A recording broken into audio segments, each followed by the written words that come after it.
Zanjir bilan bog'lab saqlangan kitoblar haqida eshitganmisiz?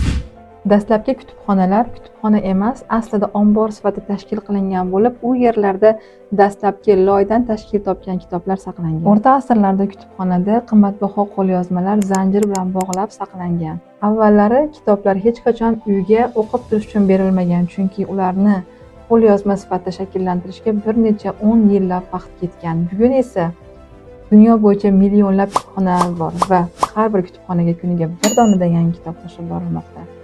Kitob haqida bu hali hammasi emas. Kitob haqida qiziqarli ma'lumotlar bilish uchun menga obuna bo'ling. Zanjir bilan bog'lab saqlangan kitoblar haqida eshitganmisiz? Dastlabki kutubxonalar kutubxona emas, aslida ombor sifatida tashkil qilingan bo'lib, u yerlarda dastlabki loydan tashkil topgan kitoblar saqlangan. O'rta asrlarda kutubxonada qimmatbaho qo'lyozmalar zanjir bilan bog'lab saqlangan. Avvallari kitoblar hech qachon uyga o'qib turish uchun berilmagan, chunki ularni qo'lyozma sifatida shakllantirishga bir necha 10 yillab vaqt ketgan. Bugun esa dunyo bo'yicha millionlab kutubxonalar bor va har bir kutubxonaga kuniga bir donadan yangi kitob qo'shib borilmoqda. Kitob haqida bu hali hammasi emas.